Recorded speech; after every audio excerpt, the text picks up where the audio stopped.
Hello, everyone. My name is Mr. Liver, and I am the largest internal organ in your body. If you want to find me, just place your right hand over the lower part of your ribs. I sit right underneath there, tucked safely in the upper right quadrant of your abdominal cavity. I am a wedge shaped, reddish brown organ that weighs about 3 pounds in an adult. In the medical and nursing world, you will often hear the word hepatic, like hepatitis or hepatic portal vein. Whenever you see hepato or hepatic, that is just the medical term for anything relating to me. Think of me as the body's ultimate 24/7 multitasking chemical processing plant. Almost everything you swallow, inhale, or absorb through your skin eventually passes through my gates, the major functions of the liver. To make it easy for your nursing exams, you can group my 500 plus daily jobs into four main categories: metabolism, detoxification, storage, and synthesis. 1. The body's chemical factory, metabolism. I am responsible for breaking down the macronutrients your patients eat so their cells can actually use them. Carbohydrate management. When your patient eats a meal, their blood glucose, sugar, spikes. I step in and grab that extra glucose, packing it away into a stored form called glycogen.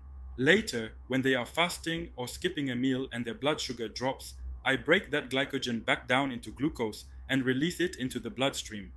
Nursing example, think of me like a bank. I deposit glucose when you have too much, and I withdraw it when your body is running low, so the patient doesn't experience hypoglycemia, low blood sugar.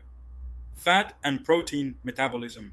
I break down fats to produce energy, and I convert toxic ammonia, a byproduct of protein breakdown, into urea, which is much safer.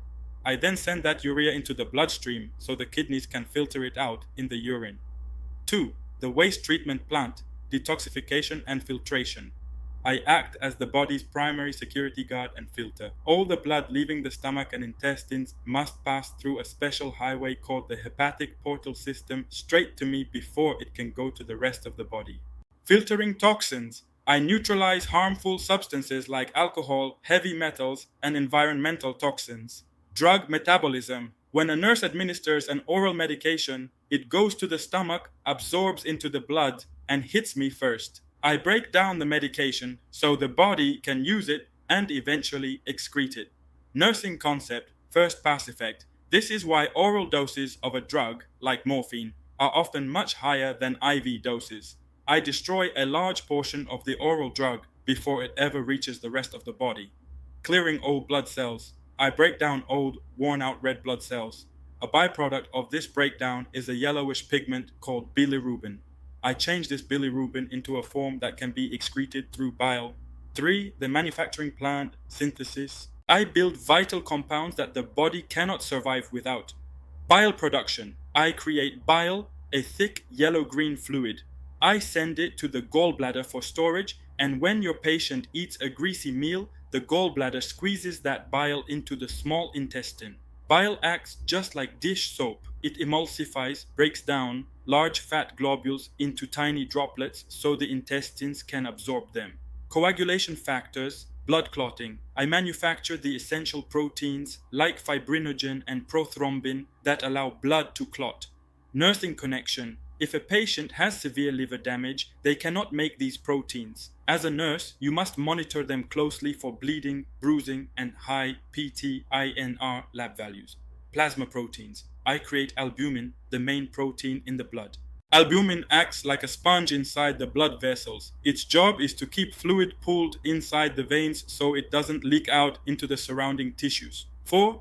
The storage warehouse. Storage. I don't just process things, I save them for a rainy day. I store vitamins A, D, E, K, fat-soluble vitamins, and vitamin B12, minerals like iron and copper, glycogen as mentioned above. Common liver diseases. When my cells, hepatocytes, get inflamed, damaged, or scarred, it disrupts all the functions listed above. Here are the major conditions you will encounter in clinical practice. 1. Hepatitis, inflammation. Hepat means liver, and itis means inflammation. Hepatitis is usually caused by viral infections, hepatitis A, B, C, D, and E, but it can also be caused by heavy alcohol use or autoimmune diseases. What happens? The liver swells, causing pain, fatigue, and poor metabolism. 2. Fatty liver disease, steatosis. This happens when extra fat builds up inside my cells. It is broken down into two types: alcoholic, from drinking too much alcohol, and non-alcoholic, associated with obesity, high cholesterol, and type 2 diabetes. If left unmanaged, the excess fat causes chronic inflammation. 3. Cirrhosis, permanent scarring. This is the end stage of chronic liver disease. When I am repeatedly injured over many years by alcohol, hepatitis, or fat, my healthy liver tissue tries to repair itself but ends up creating permanent scar tissue. What happens? Think of scar tissue like a traffic jam. It blocks the smooth flow of blood through the hepatic portal system. Because the blood can't get through me easily, pressure backs up into the veins of the esophagus and stomach, a dangerous condition called portal hypertension. Image comparing a healthy human liver with a scarred cirrhotic liver. Critical nursing assessment signs. When a patient's liver is failing, you will see very distinct clinical signs based directly on the jobs I can no longer do. Jaundice. If I am too sick to process bilirubin, the yellow pigment from old red blood cells, it backs up into the bloodstream. You will see the patient's skin and the whites of their eyes, sclera, turn a distinct yellow color. Their urine may also look dark like cola because the kidneys are trying to filter out the excess bilirubin. Ascites and edema. If I cannot synthesize albumin, fluid leaks out of the blood vessels and accumulates in the spaces between organs. The patient's belly will become severely swollen and distended with fluid. Ascites. Hepatic encephalopathy. Confusion. If I am failing, I can no longer convert toxic ammonia into safe urea. The ammonia builds up in the blood, travels to the brain, and acts like a toxin. The patient will become confused, lethargic, and may display a characteristic hand-flapping tremor called asterixis. Bleeding risks. Because I cannot make clotting factors, the patient will bruise very easily, bleed from the gums, and take a long time to stop bleeding from minor punctures.